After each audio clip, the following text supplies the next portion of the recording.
Hi everyone, and I hope this finds you well.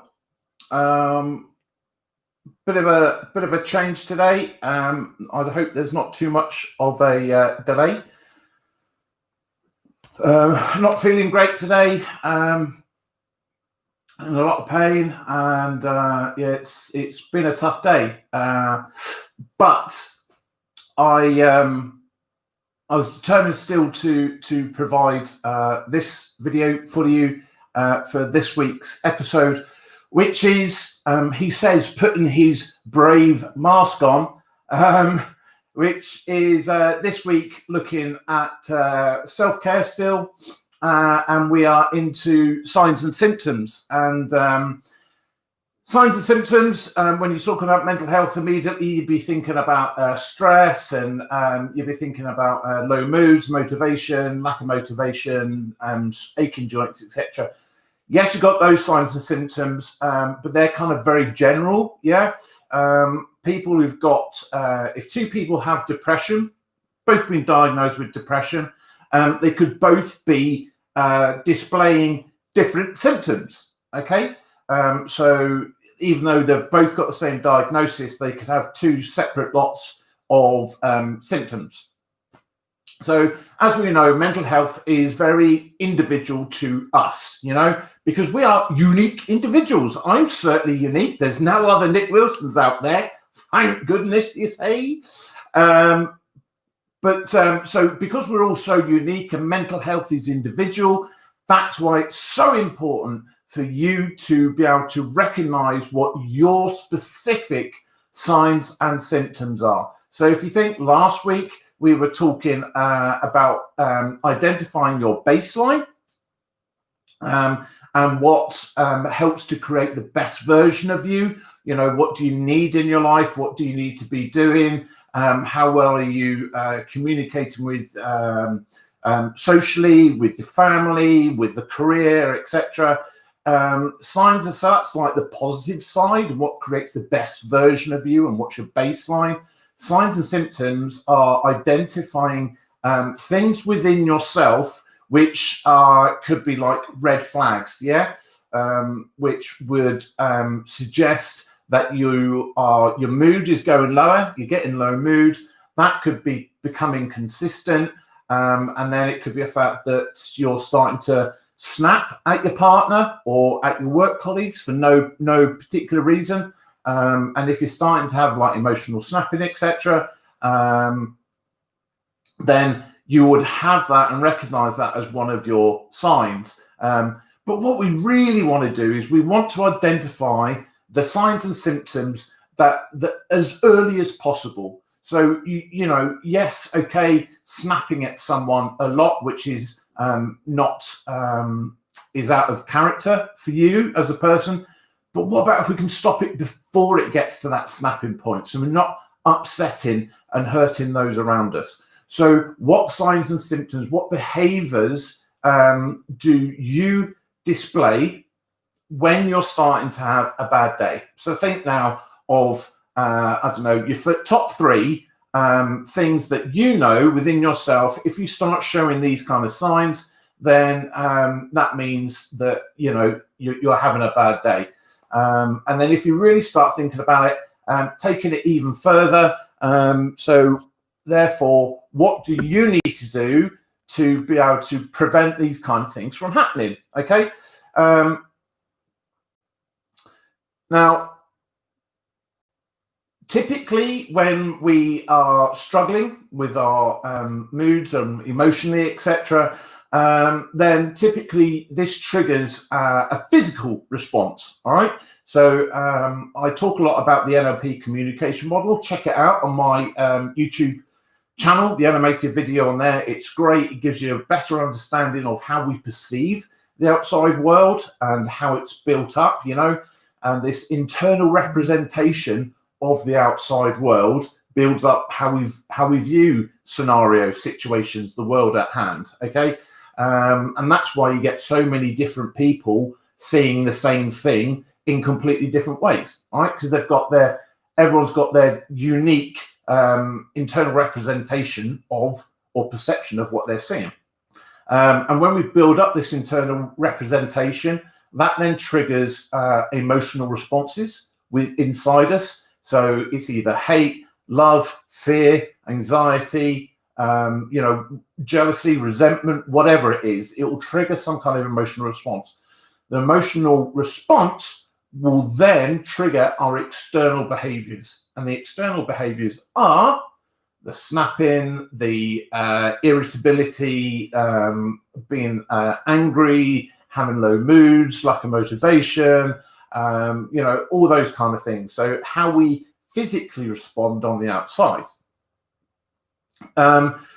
So what do you notice when you think of the last time you had a bit of a low day or a bad day, and try to think of what signs, what red flags were there? If you think about it and reflect on it,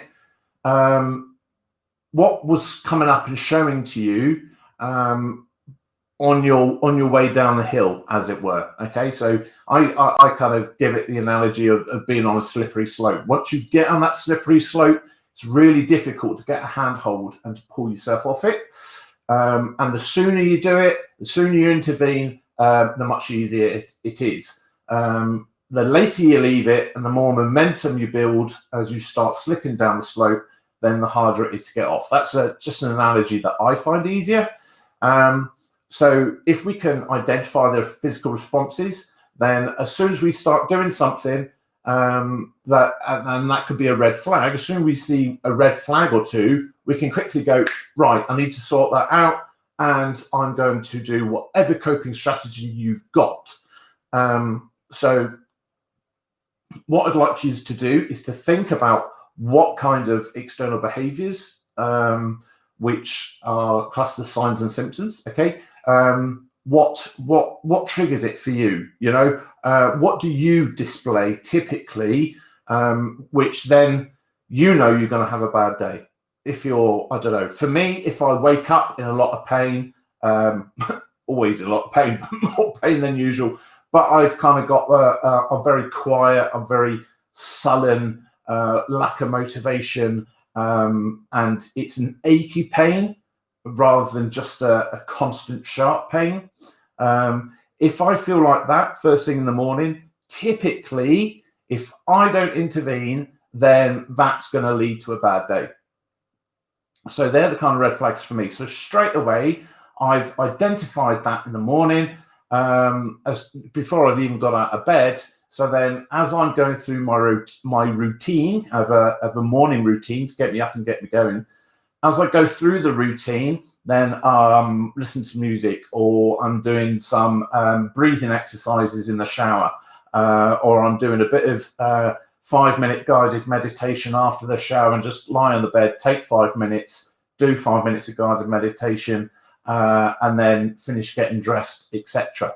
When I do that and I intervene, then not saying I'm going to be skipping down the road and doing all these kind of things, but it will have prevented me from going further down the slope.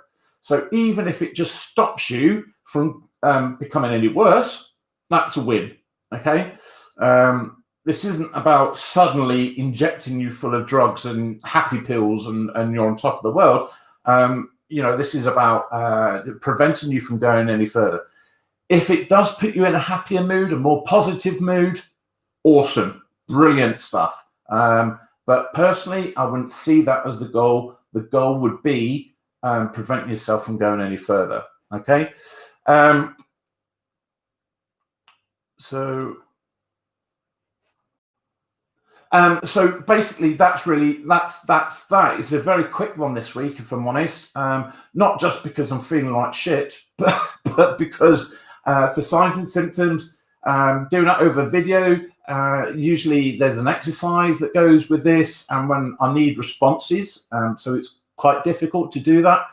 But like I say, if you can identify, your own signs and symptoms, I would highly recommend that you watch the Stress Bucket on my YouTube channel, Talk Mental Health. Check it out, okay? And it'll help you to identify your stresses and take you through some questions of what you need to do about it. Once you've done your identifying your baseline, and then you are now working on thinking back, reflecting back to when you've had low moods, low days, what were the physical kind of signs and symptoms that could be red flags for you that demonstrated that you were going to be going downhill. Identify them, note them down, and try to remember them. So if you're starting to feel that way, or the signs come up in the future, then bang, you can do something about it straight away, intervene as early as possible, so that you can then go about your day and manage your own mental well-being a lot better, and start taking back control of your lives, which is absolutely essential here and now, isn't it? You know, with the times that we're going through. Okay. If anyone's got any questions on this, please feel free to message me or to drop me an email at support@talkmentalhealth.org.uk. Feel free to drop us an email with any questions. Some people already have, and I'll help you out as much as possible. All right.